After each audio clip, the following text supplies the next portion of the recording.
Train में मेरे सामने की सीट पर बैठी लड़की ने मुझसे पूछा, हेलो, क्या आपके पास इस मोबाइल की सिम निकालने की पिन है?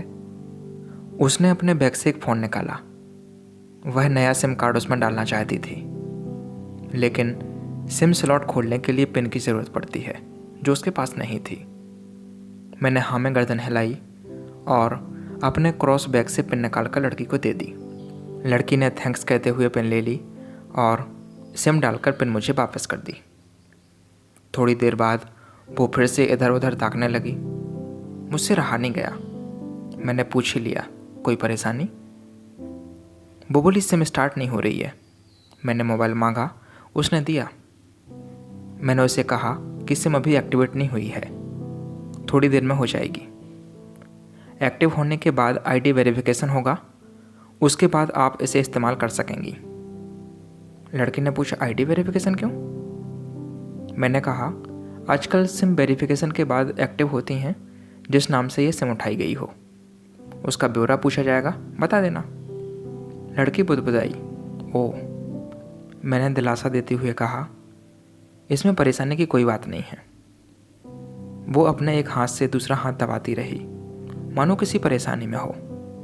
मैंने फिर विनम्रता से कहा, आपको कहीं कॉल करना हो तो मेरा मोबाइल इस्तेमाल कर सकती हैं।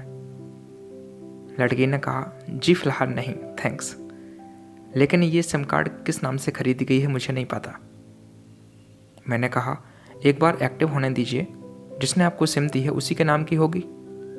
उसने कहा, ओके, कोशिश करते हैं। मैंने पूछा, आपका स्टेशन कहाँ है? लड़की ने कहा, दिल्ली। और आप? लड़की ने मुझसे पूछा। मैंने कहा, दिल्ली ही जा रहा हूँ, एक दिन का काम है। आप दिल्ली में रहती हैं या? लड़की बोली, नहीं नहीं, दिल्ली में कोई काम नहीं है, ना ही मेरा वहाँ पे घर है। तो? मैंने उत्सुकतावश पूछा। वो बोली, दरअसल ये मेरी दूसरी ट्रेन है जिसमें आज मैं हूँ, और दिल्ली से तीसरी गाड़ी पकड़नी है, फिर हमेशा के लिए आज़ाद। आज़ाद? लेकिन किस तरह की कैद से? मुझे फिर जिज्ञासा हुई, किस कैद में थी ये कमसिन अल्हड़ सी लड़की? लड़की बोली, उसी कैद में थी जिसमें हर लड़की होती है, जहाँ घर वाले कहें शादी कर लो, जब जैसा कहें वैसा करो। मैं घर से भाग चुकी हूँ। मुझे ताज्जुब हुआ, मगर अपने ताज्जुब को छिपाते हुए मैंने हंसते हुए पूछा, अकेली भाग रही हैं आप? आपके साथ कोई नज़र नहीं आ रहा? वो बोली, अकेली नहीं, साथ में है कोई। कौन? मेरे प्रश्न ही ख़त्म नहीं हो रहे थे। दिल्ली से एक और ट्रेन पकड़ूंगी, फिर अगले स्टेशन पर वो जनाब मिलेंगे, और उसके बाद हम किसी को नहीं मिलेंगे। ओह, तो ये प्यार का मामला है? उसने कहा, जी। मैंने उसे बताया कि मैंने भी लव मैरिज की है। ये बात सुनकर वो खुश हुई, बोली, वाह, कैसे, कब? लव मैरिज की बात सुनकर वो मुझसे बात करने में रुचि लेने लगी। मैंने कहा, कब, कैसे, कहाँ, वो मैं बाद में बताऊंगा, पहले आप ये बताओ, आपके घर में कौन कौन है? उसने होशियारी बरतते हुए कहा, वो मैं आपको क्यों बताऊं? मेरे घर में कोई भी हो सकता है, मेरे पापा, माँ, भाई, बहन, या हो सकता है भाई ना हो, सिर्फ बहनें हों, या ये भी हो सकता है कि बहनें ना हों और दो चार गुस्सा करने वाले बड़े भाई हों। मतलब मैं आपका नाम भी नहीं पूछ सकता? मैंने काउंटर मारा। वो बोली, कुछ भी नाम हो सकता है मेरा, टीना, मीना, रीना, कुछ भी। बहुत बातूनी लड़की थी वो। थोड़ी इधर उधर की बातें करने के बाद उसने मुझे टॉफ़ी दी, जैसे छोटे बच्चे देते हैं क्लास में। बोली, आज मेरा बर्थडे है। मैंने उसकी हथेली से टॉफ़ी उठाई और बधाई दी। पूछा, कितने साल की हो गई हो? वो बोली, 18। मतलब भागकर शादी करने की कानूनी उम्र हो गई है आपकी? वो हंसी। कुछ ही देर में काफ़ी फ्रैंक हो चुके थे हम दोनों, जैसे बहुत पहले से जानते हो एक दूसरे को। मैंने उसे बताया कि मेरी उम्र 35 साल है, यानी 17 साल बड़ा हूँ। उसने चुटकी लेते हुए कहा, लग तो नहीं रहे हो। मैं मुस्कुरा दिया। मैंने उससे पूछा, तुम घर से भाग कर आई हो, तुम्हारे चेहरे पर चिंता का निशान जरा भी नहीं है। इतनी बेफिक्री मैंने पहली बार देखी है। खुद की तारीफ सुनकर वो खुश हुई। बोली, मुझे उन जनाब ने, मेरे लवर ने, पहले से ही समझा दिया था कि जब घर से निकलो तो बिल्कुल बिंदास रहना। घर वालों के बारे में बिल्कुल मत सोचना, बिल्कुल अपना मूड ख़राब मत करना, सिर्फ मेरे और हम दोनों के बारे में सोचना, और मैं वही कर रही हूँ। मैंने फिर चुटकी ली। कहा, उसने तुम्हें मुझ जैसे अनजान मुसाफिरों से दूर रहने की सलाह नहीं दी? उसने हंसकर जवाब दिया, नहीं, शायद वो भूल गया होगा ये बताना। मैंने उसके प्रेमी की तारीफ करते हुए कहा, वैसे तुम्हारा बॉयफ्रेंड काफ़ी टैलेंटेड है। उसने किस तरह से तुम्हें घर से अकेले रवाना किया, नई सिम और मोबाइल दिया, 3 ट्रेन बदलवाई ताकि कोई ट्रैक ना कर सके। Very talented person. लड़की ने हामी भरी, बोली, बहुत टैलेंटेड है वो, उसके जैसा कोई नहीं। मैंने उसे बताया कि मेरी शादी को 10 साल हुए हैं, एक बेटी है 8 साल की और एक बेटा 1 साल का। ये देखो उनकी तस्वीर। मेरे फ़ोन पर बच्चों की तस्वीर देखकर उसके मुंह से निकल गया, सो क्यूट। मैंने उसे बताया कि ये जब पैदा हुई तब मैं कुवैत में था। एक पेट्रो कंपनी में बहुत अच्छी जॉब थी मेरी, बहुत अच्छी सैलरी भी थी। फिर कुछ महीनों बाद मैंने वो जॉब छोड़ दी और अपने ही कस्बे में काम करने लगा। लड़की ने पूछा, जॉब क्यों छोड़ी? मैंने कहा, बच्ची को पहली बार गोद में उठाया तो ऐसा लगा जैसे दुनिया मेरे हाथों में है। 30 दिन की छुट्टी पर घर आया था, वापस भी जाना था, लेकिन जा ना सका। इधर बच्ची का बचपन खर्च होता रहे और उधर मैं पूरी दुनिया कमा लूँ, तब भी घाटे का सौदा है। मेरी 2 टके की नौकरी, बचपन उसका लाखों का। उसने पूछा, क्या बीवी बच्चों को साथ नहीं ले जा सकते थे वहाँ? मैंने कहा, काफ़ी टेक्निकल मामलों से गुजरकर एक लंबे समय के बाद रख सकते हैं। उस वक्त ये मुमकिन नहीं था।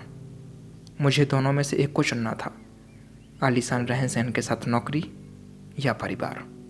मैंने परिवार को चुना, अपनी बेटी को बड़ा होते देखने के लिए। मैं कुवैत वापस गया था, लेकिन अपना इस्तीफ़ा देकर लौट आया। लड़की ने कहा, वेरी इम्प्रेसिव। मैं मुस्कुराकर खिड़की की तरफ देखने लगा। लड़की ने पूछा, अच्छा, आपने तो लंबे रेस की थी ना, फिर आप भागकर कहाँ गए? कैसे रहे और कैसे गुजरा वो वक्त? उसके हर सवाल और हर बात में मुझे महसूस हो रहा था कि ये लड़की लड़कपन के शिखर पर है, बिल्कुल नासमझ और मासूम छोटी बहन सी। मैंने उसे बताया कि हमने भागकर शादी नहीं की, और ये भी है कि उसके पापा ने मुझे पहली नज़र में सख्ती से रिजेक्ट कर दिया था। उन्होंने आपको रिजेक्ट क्यों किया? लड़की ने पूछा। मैंने कहा, रिजेक्ट करने का कुछ भी कारण हो सकता है, मेरी जाति, मेरा काम, घर परिवार। बिल्कुल सही। लड़की ने सहमति दर्ज कराई और आगे पूछा, फिर आपने क्या किया? मैंने कहा, मैंने कुछ नहीं किया।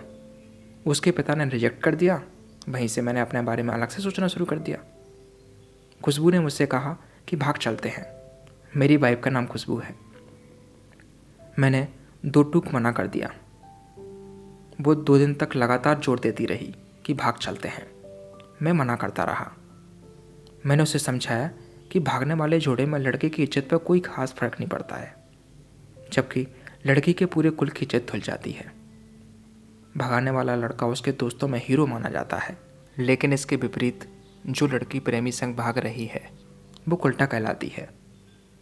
मोहल्ले के लड़के उसे चालू कहते हैं।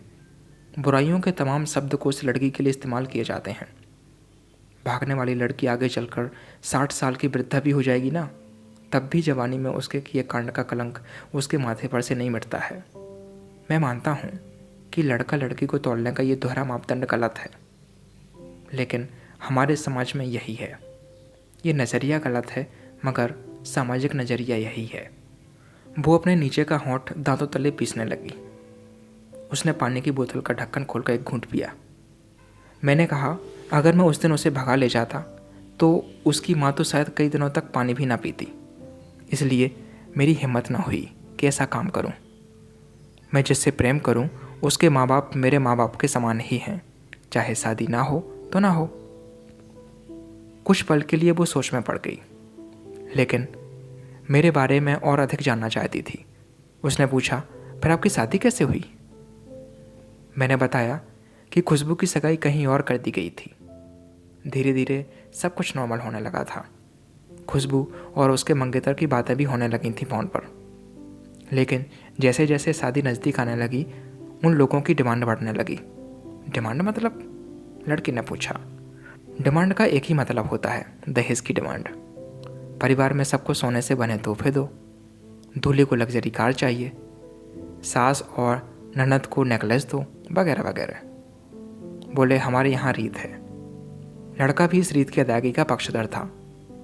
वो सगाई मैंने तोड़वा डाली, इसलिए नहीं कि सिर्फ मेरी शादी उससे हो जाए, बल्कि ऐसे लालची लोगों में खुशबू कभी खुश नहीं रह सकती थी, ना ही उसका परिवार। फिर किसी तरह घर वालों को समझा बुझाकर मैं फ्रंट पर आ गया और हमारी शादी हो गई। ये सब किस्मत की बात थी। लड़की बोली, चलो अच्छा हुआ आप मिल गए, वरना वो गलत लोगों में फंस जाती। मैंने कहा, ज़रूरी नहीं कि माता पिता का फैसला हमेशा सही हो, और ये भी ज़रूरी नहीं कि प्रेमी जोड़े की पसंद सही हो। दोनों में से कोई भी गलत या सही हो सकता है। काम की बात यहाँ ये है कि कौन ज़्यादा वफादार है। लड़की ने फिर से पानी का घूंट लिया और मैंने भी। लड़की ने तर्क दिया कि हमारा फैसला गलत हो जाए तो कोई बात नहीं, उन्हें गिलानी नहीं होनी चाहिए। मैंने कहा, फैसला ऐसा हो जो दोनों का हो, बच्चों और माता पिता दोनों की सहमति, वो सबसे सही है। बुरा मत मानना, मैं कहना चाहूँगा कि तुम्हारा फैसला तुम दोनों का है, जिसमें तुम्हारे पेरेंट्स शामिल नहीं हैं। ना ही तुम्हें इश्क का सही मतलब पता है अभी। उसने पूछा, क्या है इसका सही अर्थ? मैंने कहा, तुम इश्क में हो, तुम अपना सब कुछ छोड़कर चली आई, ये सच्चा इश्क है।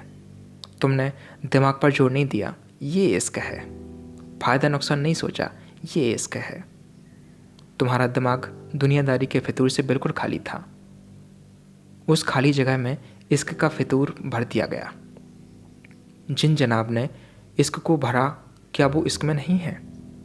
यानी तुम जिसके साथ जा रही हो वो इश्क में नहीं, बल्कि होशियारीगिरी, हीरोगिरी में है। जो इश्क में होता है वो इतनी प्लानिंग नहीं कर पाता, 3 ट्रेनें नहीं बदलवा पाता, उसका दिमाग इतना काम ही नहीं कर पाता। कोई कहे मैं आशिक हूँ और वो सातिर भी हो, ये नामुमकिन है। मजनू इश्क में पागल हो गया था। लोग पत्थर मारते थे उसे। इश्क में उसकी पहचान तक मिट गई थी। उसे दुनिया मजनू के नाम से ही जानती है, जबकि उसका असली नाम था कैस, जो नहीं इस्तेमाल किया जाता।